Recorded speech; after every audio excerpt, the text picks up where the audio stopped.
ഈശോയിൽ പ്രിയപ്പെട്ടവരെ, യേശുവിൻ്റെ വരവ് ആസന്നമായിരിക്കുന്ന ഈ കാലയളവിൽ ആ വരവിനായിട്ട് നമ്മൾ നടത്തേണ്ട ഒരുക്കങ്ങളെക്കുറിച്ചാണ് ഇന്നത്തെ വായനകൾ നമ്മളെ പഠിപ്പിക്കുക. നമുക്കറിയാം, തനി സ്വർണം വിൽക്കാൻ പോകുന്നവരെ പോലെയല്ല മുക്കുപണ്ടം വിൽക്കാൻ പോകുന്നവരുടെ ആ ഒരു മനസ്സിൻ്റെ അവസ്ഥ.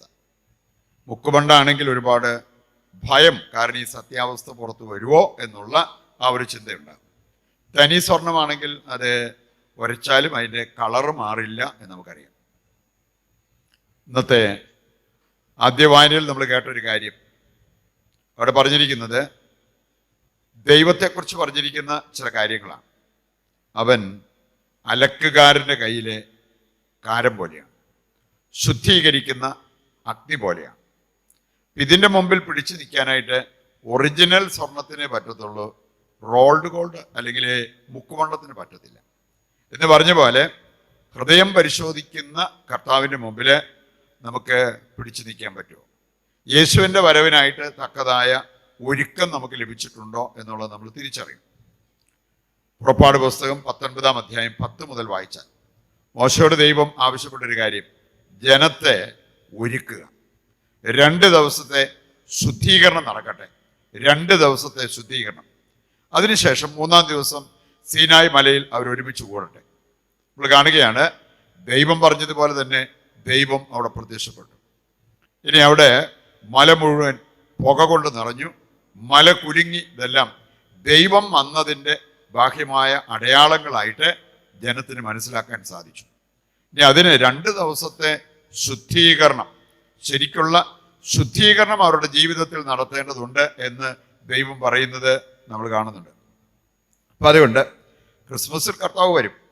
പക്ഷെ ആ കർത്താവ് എൻ്റെ ഹൃദയത്തിൽ, എൻ്റെ ജീവിതത്തിൽ വന്ന് അതിൻ്റെ ആനന്ദം, സമാധാനം ഞാൻ അനുഭവിക്കണമെങ്കിൽ ഞാൻ എന്നെ തന്നെ ശുദ്ധീകരിക്കേണ്ടതായിട്ടുണ്ട്. നമ്മൾ കാണുന്നുണ്ട്, സങ്കീർത്തനം 17-ന്റെ 3-ാമത്തെ വചനം എടുത്താൽ സങ്കീർത്തനം പറയുന്നൊരു കാര്യം നമുക്കൊക്കെ പറയാൻ സാധിച്ചിരുന്നെങ്കിൽ വലിയ അനുഗ്രഹമായിരുന്നു. സങ്കീർത്തനം പറയാണ്, കർത്താവെ അവിടുന്ന് എന്നെ ഉരച്ചു നോക്കുക, എന്നിൽ പാപത്തിൻ്റെ മാലിന്യം കാണില്ല. അവിടുന്ന് എന്നെ ഉരച്ചു നോക്കുക. കർത്താവ് നമ്മെ ഉരച്ചു നോക്കുമ്പോൾ, കർത്താവ് നമ്മെ ടെസ്റ്റ് ചെയ്യുമ്പോൾ അവിടെ പിടിച്ചു നിൽക്കാനുള്ള ആ ഒരു വിശ്വാസം, വിശ്വസ്തത, അങ്ങനെയുള്ള കാര്യങ്ങൾ നമുക്കുണ്ടോ എന്നുള്ളത് നമ്മൾ തിരിച്ചറിയേണ്ട കാര്യമാണ്. നമ്മളെ സംബന്ധിച്ചിടത്തോളം ഒരു ശുദ്ധീകരണം, അതിലേക്ക് ദൈവം നമ്മെ വിളിക്കുന്നുണ്ട്. ദിവസങ്ങളിലൊക്കെ നമ്മൾ നടത്തുന്ന കുമ്പസാരവും പ്രാർത്ഥനകളും ഒക്കെ അതിനുവേണ്ടിയുള്ളതാണ് എന്ന് തിരിച്ചറിഞ്ഞുകൊണ്ട് ശരിയായ ഒരു ശുദ്ധീകരണത്തിലൂടെ നമ്മൾ ഓരോരുത്തരും കടന്നു പോകണം. അങ്ങനെയുള്ളവർക്ക് ക്രിസ്മസ് ആഘോഷം അർത്ഥവത്താകും. അവരുടെ ജീവിതത്തിൽ യേശു വാഗ്ദാനം ചെയ്ത സന്തോഷവും സമാധാനവും എല്ലാം അവർക്ക് ഏറ്റെടുക്കുവാൻ സാധിക്കും. ഇന്നത്തെ സുവിശേഷ ഭാഗത്ത് നമ്മൾ കാണുന്ന ഒരു കാര്യം, എലിസബത്ത് പ്രസവ സമയമായപ്പോൾ പ്രസവിച്ചൊരു കുഞ്ഞിന് ജന്മം കൊടുത്തു. 8-ാം ദിവസം ആ കുഞ്ഞിന് പേരിടുന്ന കാര്യം വന്നപ്പോൾ നമുക്കറിയാം, സന്ദേശം കിട്ടിയതോടെ സക്കറിയായുടെ നാവ് കെട്ടപ്പെട്ടു. കാരണം അവന് ഗബ്രിയേൽ ദൂതൻ കൊടുത്ത ആ സന്ദേശം അവിശ്വസിച്ചു. അതിൻ്റെ ഫലമായിട്ട് അവിടെ വെച്ച് തന്നെ കിട്ടിയ ഒരു നിർദ്ദേശമാണ്, ഈ പറഞ്ഞ കാര്യങ്ങളെല്ലാം നിറവേറുന്നിടം വരെ നിന്റെ നാവ് കെട്ടപ്പെട്ടിരിക്കും. അതിനുശേഷം അവന് സംസാരിക്കാൻ പറ്റിയിട്ടില്ല, ആംഗ്യം കാണിച്ചതേ ഉള്ളൂ. ഇവിടെ നമ്മൾ കാണുകയാണ്, കൊച്ചിന് പേര് കൊടുക്കേണ്ട കാര്യം വന്നപ്പോൾ അമ്മ പറഞ്ഞത് അവർക്ക് വിശ്വസിക്കാൻ പറ്റിയില്ല. അപ്പനോട് ചോദിച്ചു. അപ്പനൊരു എഴുത്ത് പലക ആവശ്യപ്പെട്ട് അതിൽ എഴുതി, ഹിസ് നെയിം ഈസ് ജോൺ, അവൻ്റെ പേര് യോഹന്നാൻ എന്നാണ്.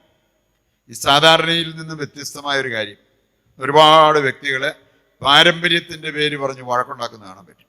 ഇവിടെ നമ്മൾ കാണുകയാണ്, പാരമ്പര്യം അനുസരിച്ച് സക്കറിയ എന്ന പേര് കൊടുക്കാനാണ് അവരുദ്ദേശിച്ചത്. പക്ഷേ സക്കറിയായും എലിസബത്തും ഒരുപോലെ നിലകൊണ്ട് ദൈവം പറയുന്നത് അനുസരിക്കണം. അപ്പം അങ്ങനെ 2 പേരും അതിനായിട്ട് നിലകൊണ്ടത് കൊണ്ടാണ് ഇങ്ങനെ ഒരു അത്ഭുതം അവിടെ സംഭവിച്ചത്. അവിടെ ഇത് പറഞ്ഞ ആ സമയത്ത് തന്നെ സക്കറിയായുടെ നാവിൻ്റെ കെട്ടഴിഞ്ഞു, അവൻ ദൈവത്തെ സ്തുതിച്ച് മഹത്വപ്പെടുത്തി. നമ്മുടെയൊക്കെ ക്രിസ്തീയ ജീവിതം ഒരു സ്തുതിപ്പിൻ്റെ ജീവിതമായി മാറണമെങ്കിൽ നമുക്ക് ആവശ്യമായിട്ടുള്ളത് ദൈവത്തെ അനുസരിച്ച് ജീവിതത്തിൽ മുന്നേറാൻ തയ്യാറാവുക എന്നുള്ളതാണ്. നമ്മൾ കാണുകയാണ് ആ ദേശവാസികൾ അവർ ശരിക്കും ക്രിസ്ത്യാനികളായിരുന്നെന്ന് അവർ തെളിയിച്ചു. കാരണം എലിസബത്തിനോട് കരുണ കാണിച്ച ദൈവത്തെ, എലിസബത്തിൻ്റെ കുടുംബത്തോട് ചേർന്ന് ദൈവത്തെ മഹത്വപ്പെടുത്തുന്ന ഒരു രംഗം നമ്മൾ കാണുന്നുണ്ട്. റോമാലേഖനം 12-ാം അധ്യായം 15-ാമത്തെ വചനം എടുത്താൽ നമ്മളൊക്കെ സ്വപ്നം കാണേണ്ട ഒരു കാര്യം, ഹൃദയത്തിലേക്ക് ഏറ്റെടുക്കേണ്ട ഒരു കാര്യം, വില കൽപ്പിക്കേണ്ട ഒരു കാര്യം എന്താണെന്നറിയോ? സന്തോഷിക്കുന്നവരുടെ കൂടെ സന്തോഷിക്കുക, വേദനിക്കുന്നവരുടെ കൂടെ വേദനിക്കുക. ഇതിനൊരു മനസ്സുള്ളവര് പ്രാർത്ഥിക്കാനിരുന്നാൽ അവരുടെ അടുത്തേക്ക് ദൈവം വരും, അവർക്ക് ദൈവാനുഭവം ഉണ്ടാവും.